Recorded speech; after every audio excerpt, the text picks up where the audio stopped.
उत्तर प्रदेश के जौनपुर की रहने वाली एक लेडीज अपने जेठ को फोन करती है और कहती है कि भैया आप घर पे आ जाइए, घर पे कुछ आपसे काम है।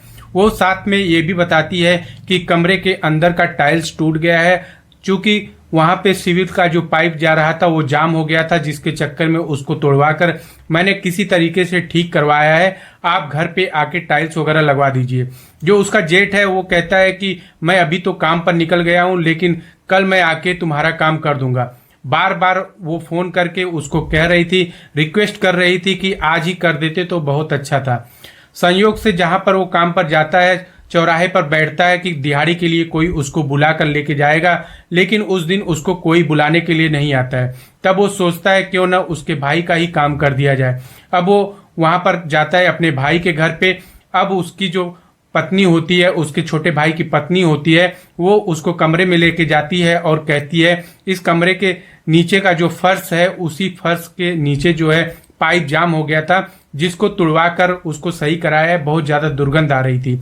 अब वो देखता है कि मिट्टी बराबर पटी हुई है। उसका जेठ कुछ सोच ही रहा था, तब तक उसकी छोटे भाई की पत्नी जो है 2,000 रुपए लाकर उसको देती है और कहती है कि आपके छोटे भाई ने ये 2,000 रुपए दिए थे, बोला था कि भैया को दे देना और टाइल्स वगैरह लगवा देना। वो किसी काम के सिलसिले में थोड़ा दूर चले गए हैं, कुछ दिन बाद घर पर आएंगे।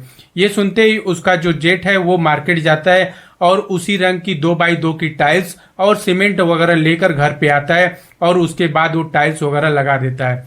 लेकिन उसको ये नहीं पता था कि जहां पर वो टाइल्स फिट कर रहा है, जिस जमीन पर, उस जमीन के अंदर उसके ही भाई की लाश दफन हो रखी है और उसको इसका तनिक भी अंदाजा नहीं था। नमस्कार साथियों, मेरा नाम अमर है और आप देख रहे हैं क्राइम स्टोरी। आज की सच्ची कहानी उत्तर प्रदेश के जौनपुर जिला, थाना लगता है बक्सा, और बक्सा का एक गांव है अभयनंदन पट्टी। यहाँ के रहने वाले विजय चौहान जो कि राजमिस्त्री हैं, ये 3-4 भाई हैं। सारे लोग लगभग यही काम करते हैं, कोई टाइल्स लगाता है, कोई प्लम्बिंग का काम करता है और कोई राजमिस्त्री है। लेकिन ये लोग जौनपुर में नहीं बल्कि मुंबई में नाला सोपाड़ा में रहकर ये लोग वहीं पर काम करते हैं। विजय जो चौहान है वो बचपन से ही मुंबई में रह रहा था, लगभग 17-18 साल से वो मुंबई में ही रहकर ये सारा काम धाम कर रहा था। विजय चौहान जो कि राजमिस्त्री है, उसकी शादी 8 साल पहले जौनपुर के जफराबाद के हौज गांव की रहने वाली एक लड़की जिसका नाम चमन उर्फ गुड़िया है, उससे उसकी शादी हुई थी। शादी के बाद उनको एक बेटा भी पैदा हुआ। ये लोग नाला सोपाड़ा में ही अपना खुद का एक घर उन्होंने खरीद रखा था विजय चौहान ने, वहीं पर ये लोग रहते हैं मुंबई में। विजय चौहान काफी सीधा साधा लड़का था, वो अपने काम को बड़ा ही मन लगाकर करता था, जिसके कारण उसको काम में कोई कमी नहीं होती थी। वो कभी खाली नहीं बैठता था, डेली उसकी दिहाड़ी हमेशा बनती रहती थी। एक दिन वो 2 जुलाई 2025 को घर पर आता है तो वो देखता है कि उसकी बीबी चमन जो है पड़ोसी के मोनू के साथ वो आपत्तिजनक हालत में है, जिसको देखकर वो काफी नाराज हो जाता है और इन दोनों में बहुत ज्यादा वाद विवाद होता है, लड़ाइयां होने लगती हैं, झगड़ा होने लगता है। उसी के बाद से विजय चौहान जो है अगले दिन से गायब हो जाता है। अब उसका कहीं पता नहीं चलता है। विजय का भाइयों के साथ बहुत अच्छा बॉन्डिंग था, अच्छा खासा बन रहा था। उसका छोटा जो भाई था वो एक फ्लैट खरीदा था और फ्लैट में उसको ईएमआई भरनी थी, किस्त भरनी थी, जिसके लिए उसने विजय से बात कर लिया था कि उसको कुछ पैसे वो दे देगा, जिससे उसकी ईएमआई टाइम से जाती रहेगी। अब उसको ईएमआई भरना था तो वो बार बार विजय को फोन कर रहा था, लेकिन विजय का फोन जो है स्विच ऑफ जा रहा था। अब वो अपने भाभी को फोन किया और उसकी भाभी ने बताया कि विजय कहीं दूर चला गया है, कुछ काम अच्छा उसको मिल गया है, उसको करने के लिए वो बाहर चला गया है, कुछ दिन में आएगा तो मैं उसकी बात करा दूंगा। लेकिन कुछ दिन बाद जो है जब वो ट्राई करता है तब उसके भाभी का भी फोन स्विच ऑफ जाता है। ये सारी बातें जब होती है तब उसका भाई जो है कुछ उसको डाउट लगता है और वो घर पे आके विजय के देखता है, तब उसके घर पर ताला लगा हुआ था। इधर विजय चौहान के साथ में काम करने वाले लोग भी विजय को फोन कर रहे थे, लेकिन उसका फोन भी स्विच ऑफ जा रहा था। अब वो लोग भी सोच रहे थे कि ऐसा क्या हो गया कि विजय ना तो घर पे है और ना कहीं उसका फोन लग रहा है। अब पड़ोसियों से जब पूछताछ होती है तब पता चलता है कि 19 जुलाई 2025 से इनके घर पे ताला लगा हुआ है और इनकी पत्नी जो है वो यहाँ पर नहीं है।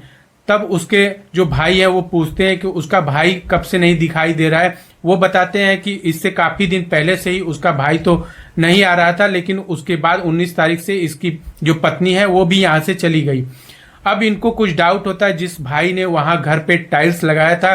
अब ये लोग मिलकर उसके घर का ताला तोड़ देते हैं और घर के अंदर सीधा जाते हैं। जहां पर टाइल्स लगी हुई थी उस जगह को ध्यान से देखते हैं। अब इनको कुछ शक होता है। उसके बाद फिर से टाइल्स को तोड़ा जाता है। टाइल्स को तोड़ने के बाद एकदम से इतनी ज्यादा दुर्गंध आती है कि बर्दाश्त करना बड़ा ही मुश्किल हो जाता है। ये लोग घर के अंदर से भागकर बाहर आ जाते हैं और उसके बाद पुलिस वाले को इन्फॉर्म करते हैं, पुलिस को फोन करते हैं। नाला सोपाड़ा के जो पुलिस थाना है वहां पर पुलिस पहुंचती है और उस एरिया को कवर करने के बाद उस गड्ढे की खुदाई होती है। उस गड्ढे के अंदर से 3 टुकड़े में उसके भाई की लाश निकलती है। उसको पुलिस वाले कब्जे में लेकर पोस्टमार्टम के लिए भेज देते हैं। अब इसके बाद पुलिस वाले एक टीम बनाते हैं और उसकी भाभी चमन और उसका जो छोटा बेटा था 6 साल का, ये लोग जो गायब हो गए थे, इनको खोजने के लिए पुलिस टीम लगा दी जाती है। यहाँ पर विजय चौहान की पत्नी जो है चमन, इसने एक ऐसी गलती कर दी थी जिसके कारण वो पकड़ी जाती है। इसने क्या सोचा था कि विजय चौहान का जो बैंक अकाउंट है वो भी साथ के साथ खाली कर दिया जाए। उसने उसका मोबाइल से सिम निकालकर अपने मोबाइल में डाल लिया था और जैसे ही उसने अपना मोबाइल ऑन किया उसके बाद पुलिस वालों को इसकी लोकेशन मिल गई और पुलिस वाले 22 जुलाई 2025 को पुणे से इसको और मोनू को गिरफ्तार कर लेते हैं। गिरफ्तारी के बाद पुलिस वाले जब उसकी पत्नी चमन और उसके बॉयफ्रेंड मोनू से पूछताछ करते हैं तो जो इन्होंने खुलासे किए उससे सबके होश उड़ जाते हैं।